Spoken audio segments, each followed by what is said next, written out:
एक प्रक्षेप को क्षैतिज से 30 डिग्री के कोण पर इस प्रकार दागा जाता है कि उसका प्रारंभिक वेग का ऊर्ध्वाधर घटक 80 मीटर प्रति सेकंड हो और इसका उड्डयन काल का जो समय है t है, तो समय t small t is equal to t/4 पर इसका वेग का परिमाण लगभग कितना होगा यदि g का मान 10 मीटर प्रति सेकंड स्क्वायर हो। यानी a projectile is fired at an angle of 30 degree up to the horizontal such that the vertical component of its initial velocity is 80 meter per second. Its time of flight is t. Its velocity at t is equal to t/4 has the magnitude of nearly, मतलब एक object है जिसको हम 30 degree angle में फेंक रहे हैं और यहाँ पर 30 डिग्री एंगल में फेंक रहे हैं और यहाँ पर मान लीजिए यहाँ पर आती है, तो यहाँ पर जो है यहाँ तक पहुँचने के लिए जो टाइम लगता है उसको हम बोलते हैं flight time, time of flight या उड्डयन काल। अब यहाँ पर मान लीजिए किसी क्षण ये यहाँ पर पहुँचता है और इस समय इसका एक्स एक्सिस में वेलोसिटी vx है और वाई एक्सिस में वेलोसिटी vy है। अब यहाँ पर जब यहाँ पर फेंका गया तो यहाँ पर जो वैल्यू है वो है u sine theta vertical component और यहाँ पर क्या है u कॉस थीटा। मतलब u को हम दो घटकों में बांटते हैं, u कॉस थीटा और u साइन थीटा। तो यहाँ पर पहले से दिया है कि इसका जो वर्टिकल कंपोनेंट है, इनिशियल वेलोसिटी का वर्टिकल कंपोनेंट है वो कितना है 80 मीटर पर सेकंड। यानी हमारे पास जो कंपोनेंट है u y initial velocity along y axis u y is equal to u sine theta, ये दिया है। तो यहाँ पर u y initial velocity along y axis vertical axis में जो वैल्यू है वो दिया है 80 is equal to u sine 30 degree. Sine 30 बोलने से 1/2, तो यहाँ पर 80 is equal to u into 1/2, यानी u का जो वैल्यू है यहाँ पर हो जाएगा आपका 160 मीटर पर सेकंड। अब यहाँ पर जो हॉरिजॉन्टल कंपोनेंट होगी तो हॉरिजॉन्टल कंपोनेंट क्या हो जाएगी u x is equal to क्या है u cos 30 u का वैल्यू अभी निकाले 160 इंटू आपका क्या हो जाएगा 30 डिग्री का अंडर रूट ऑफ 3/2, यानी कट गया, ये हो गया आपका 80 अंडर रूट 3 मीटर। तो ये जो ux है और vx दोनों क्या होगी समान होगी। जब भी कोई प्रक्षेप की गति लेते हैं तो यहाँ पर जो प्रोजेक्टाइल मोशन में जो हॉरिजॉन्टल कंपोनेंट कभी भी चेंज नहीं होता है, जो इनिशियल वेलोसिटी है वही उसका फाइनल वेलोसिटी होता है।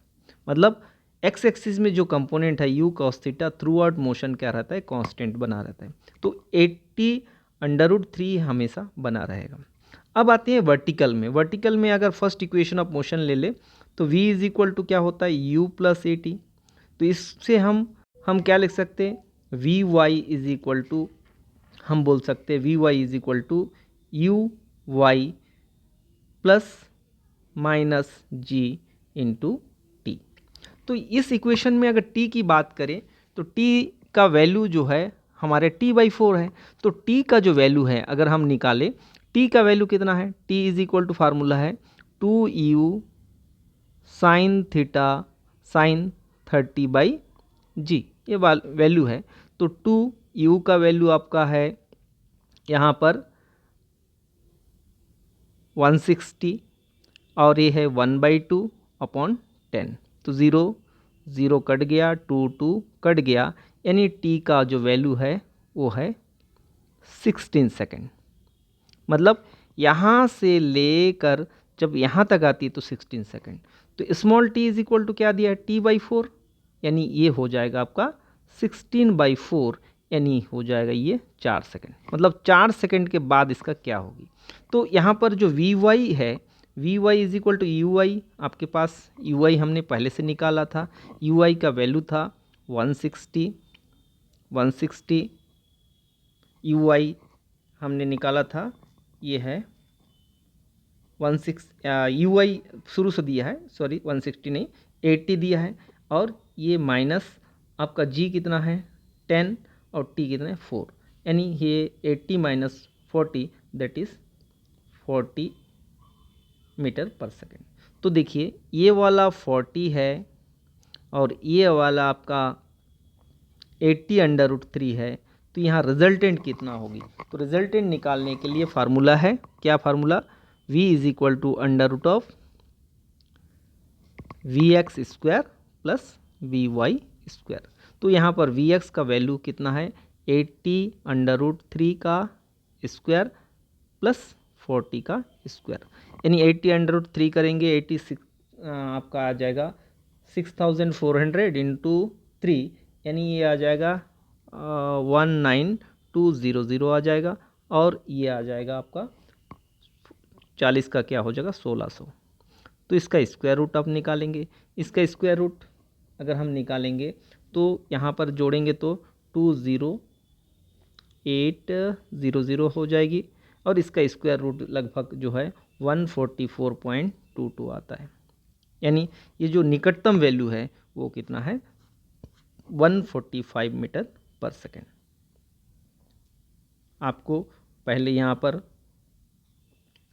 वर्टिकल कंपोनेंट दिया है, उससे आपको वेलोसिटी निकालना है, इनिशियल वेलोसिटी निकालना है, फिर हॉरिजॉन्टल कंपोनेंट निकालना है। Horizontal component through out the motion जो इनिशियल है वही क्या हो जाएगा फाइनल, मतलब यहाँ पर Vx का वैल्यू हमेशा वही 80√3 रहेगा। फिर हम टाइम पीरियड निकालेंगे, टाइम पीरियड जो है फ्लाइट टाइम जो है, यहाँ पर टोटल फ्लाइट टाइम जो है t इज़ इक्वल टू आपका 16 सेकेंड आ जा रहा है, और 16 1/4 समय में ये यहाँ पर पहुँच रहा है मान लीजिए, तो वहाँ पर 4 सेकेंड में उसकी वेलोसिटी अलोंग वाई एक्सिस में क्या होगी? तो फर्स्ट इक्वेशन ऑफ मोशन से v is equal to U plus AT से v is equal to V Y is equal to U I plus minus G T हो जाएगा। तो इस वैल्यू को रखेंगे तो V Y is equal to U I 80 दिया है, 80 माइनस 10 इंटू 4 यानी 40, 80 माइनस 40 दैट इज़ 40, तो 40 यहाँ पर हो जाएगा। तो यहाँ पर अगर इस बिंदु पर अगर हम देखें तो वाई एक्सिस में 40 है, एक्स एक्सिस में 80√3 है, तो रिजल्टेंट यहाँ पर हो जाएगी। तो यहाँ पर v is equal to √ vx square plus vy square value रखेंगे, दोनों को सॉल्व करेंगे तो 144.22 मीटर पर सेकंड मिलेगा, जो कि यहाँ पर निकटतम जो वैल्यू है वो 145 मीटर पर सेकंड है।